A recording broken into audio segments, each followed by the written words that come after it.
چھپے ہوئے رازوں کے جاننے کا دعویٰ کرے۔ نجومی اسے کہتے ہیں جو ستاروں پر غور کر کے ان کی رفتار اور اوقات کا حساب لگا کر پتہ لگاتا ہے کہ دنیا میں آئندہ کیا حالات و واقعات پیش آئیں گے۔ ان نجومیوں کی خبروں کو ماننا دراصل ستاروں پر ایمان لانا ہے۔ مشرکین میں بدشگونی کا بھی رواج تھا۔ اسے عربی میں طیارہ کہتے ہیں۔ اس کی صورت یہ تھی کہ مشرکین کسی چڑیا یا ہرن کے پاس جا کر اسے بھگاتے تھے۔ اگر وہ دائیں طرف بھاگتا تو اسے اچھا شگون خیال کرتے، کامیابی کی علامت خیال کرتے اور اپنا کام کر گزرتے۔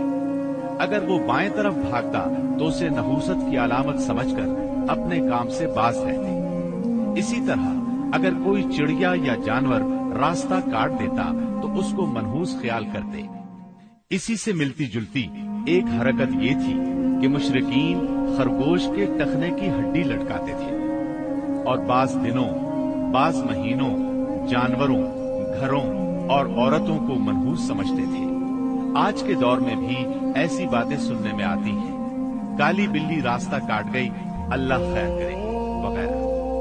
قریش کی ایک بدعت یہ تھی کہ وہ کہتے تھے ہم سیدنا ابراہیم علیہ السلام کی اولاد ہیں، حرم کے پاسبان، بیت اللہ کے والی اور مکے کے باشندے ہیں۔ کوئی شخص ہمارا ہم مرتبہ نہیں اور نہ کسی کے حقوق ہمارے حقوق کے مساوی ہیں۔ اسی لیے یہ لوگ اپنا نام ہمس یعنی بہادر رکھتے تھے، لہذا ہمارے شایان شان نہیں کہ ہم حدود حرم سے باہر جائیں۔ چنانچہ حج کے دوران میں یہ لوگ عرفات نہیں جاتے تھے اور نہ وہاں سے افاضہ کرتے تھے، بلکہ مزدلفہ ہی میں ٹھہر کر وہیں سے افاضہ کر لیتے تھے۔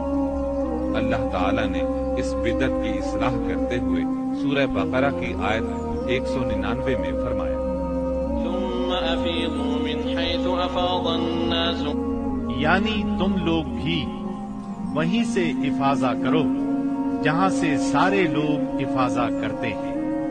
ان کی ایک بدعت یہ بھی تھی کہ انہوں نے بیرون حرم کے باشندوں کو حکم دے رکھا تھا کہ وہ حرم میں آنے کے بعد پہلا طواف ہمس سے حاصل کیے ہوئے کپڑوں ہی میں کریں۔ چنانچہ ان کا کپڑا اگر دستیاب نہ ہوتا تو مرد ننگے طواف کرتے اور عورتیں اپنے سارے کپڑے اتار کر صرف ایک چھوٹا سا کھلا کرتا پہن لیتی اور اسی میں طواف کرتی اور دوران طواف یہ شعر پڑھتی، اليوم يبدو بعضه أو كله وما بدأ منه فلا أحله۔ آج کچھ یا ساری شرمگاہ کھل جائے گی، لیکن جو کھل جائے میں اسے دیکھنا حلال قرار نہیں دیتی۔ اللہ تعالیٰ نے ان خرافات کے خاتمے کے لیے سورہ آراف کی آیت نمبر 31 میں فرمایا، یا بنی آدم خذوا زینتکم عند کل مسجد، یعنی اے آدم کے بیٹو، ہر مسجد کے پاس اپنی زینت اختیار کرو۔ یہی دین یعنی شرک و بت پرستی اور توہمات و خرافات پر مبنی عقیدے والا دین عام اہل عرب کا دین تھا۔ اس کے علاوہ جزیرۃ العرب کے مختلف اطراف میں یہودیت، مسیحیت، مجوسیت اور سابئیت نے بھی قدم جما لیے تھے۔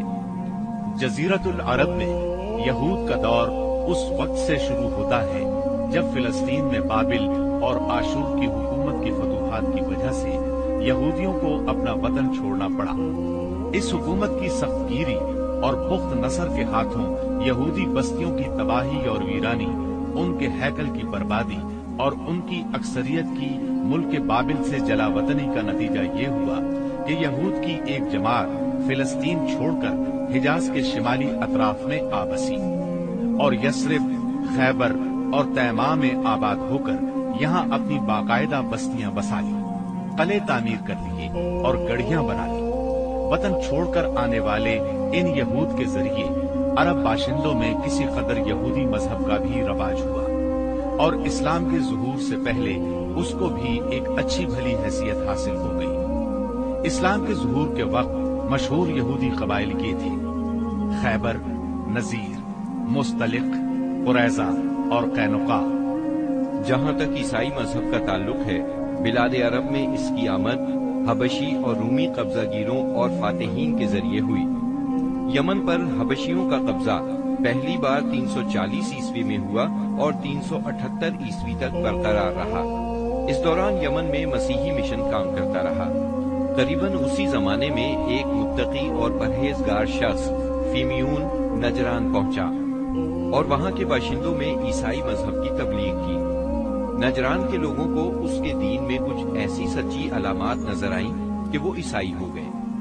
جہاں تک مجوسی مذہب کا تعلق ہے تو اسے زیادہ تر اہل فارس کے ہمسایہ عربوں میں فروغ حاصل ہوا، مثلاً عراق، عرب، بحرین، ہجر اور خلیج عربی کے ساحلی علاقے۔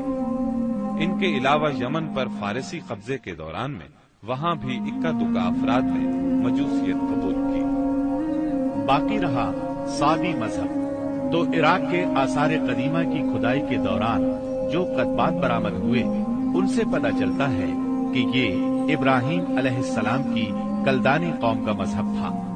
دور قدیم میں شام و یمن کے بہت سے باشندے بھی اسی مذہب کے پیروکار تھے۔ عرب کے باقی دینوں کے ماننے والوں کا حال مشرکین ہی جیسا تھا، کیونکہ ان کے دل یکساں تھے، عقائد ایک سے تھے اور رسم و رواج میں ہم آہنگی تھی۔ جزیرۃ العرب کے سیاسی اور مذہبی حالات بیان کرنے کے بعد اب وہاں کے اجتماعی، اقتصادی اور اخلاقی حالات کا خاکہ مختصراً پیش کرتے ہیں۔